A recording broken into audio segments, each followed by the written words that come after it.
everyone. Welcome back to my podcast, Little Mind Chats. Minds are little, not our thoughts. I'm your host, Siona Vikram. Today's episode is a special episode for the very special occasion of Diwali, the amazing festival of deepas, fireworks, rangoli, lights, and celebration of good over evil. There's so many things to celebrate about this festival. I personally enjoy the sweets, new clothes, lots of lights around the house, and of course, the fireworks. Most of us know that we celebrate Diwali by lighting deepas or diyas to celebrate the end of this demon called Narakasura. I think this is the perfect time to know more about who Narakasura was, what he did, and how his atrocities came to an end. Narakasura was a demon who stole lots of things that belonged to the devatas or gods.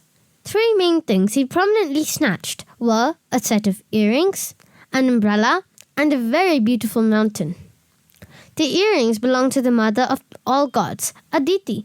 The beautiful umbrella belonged to the god of waters, Varuna, and the beautiful mountain was used by the gods for their relaxation.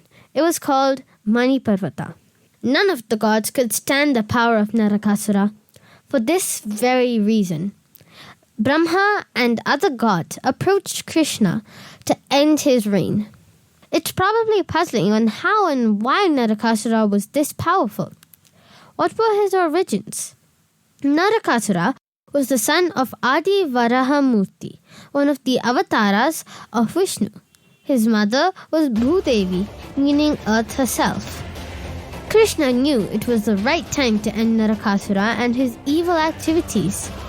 While he was preparing to leave, Satyabhama, one of the wives of Krishna, requested to join him in this war against Narakasura. Krishna warned her that this is not the same as walking around a garden filled with lovely colorful flowers and lush green grass. It'll be a battlefield instead. Can you even guess what a battlefield looks like? It will be filled with noises of huge elephants trumpeting out of fear. It will be filled with dust raked up by the war horses fiercely running around.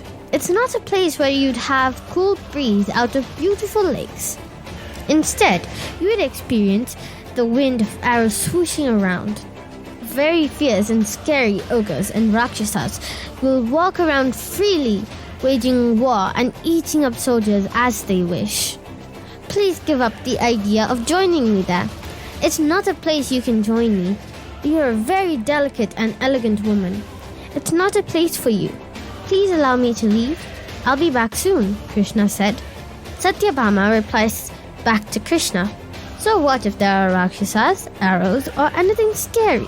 I don't doubt your strength. I'll be right behind you, so you could protect me. I want to see how you'd wage the war. Please allow me to come along.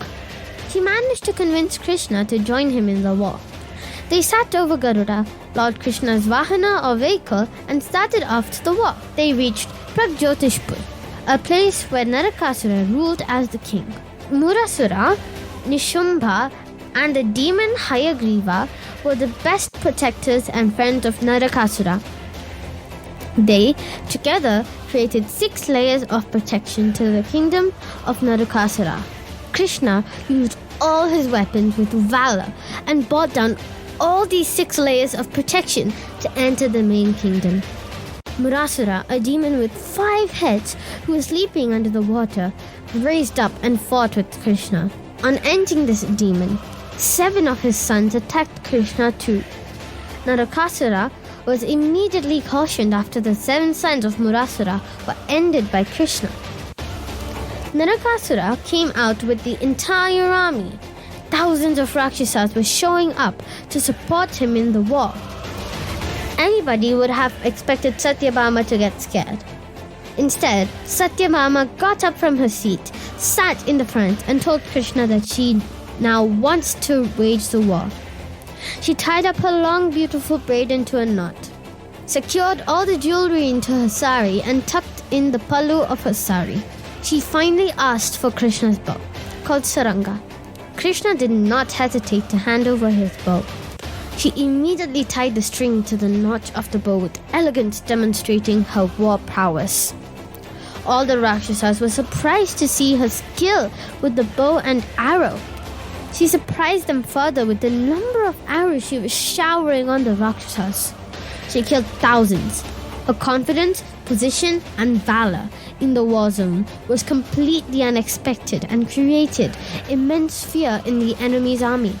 Krishna was in awe of Satyabhama's war style, as it was completely unexpected. Narakasura accused Krishna of letting a woman wage the war. As an answer to this, Krishna released his Sudarshan Chakra, one of his most famed weapons, on Narakasura. Narakasura, with the little life he had left, requested that the day of his death meant an end to all the evil and wrong things he did. It has to be celebrated. And so, ever since then, we celebrate this day for ending the wrongs within ourselves too. Besides this spectacular tale of Narakasura, the Diwali day marks many other significant events too, like the time when Rama returns back to Ayodhya after finishing 14 years of exile in the forest. As a grand welcome, the citizens of Ayodhya lit up all the streets with lots of lamps. Rama, just after arriving, worshipped goddess Lakshmi and Ganesha.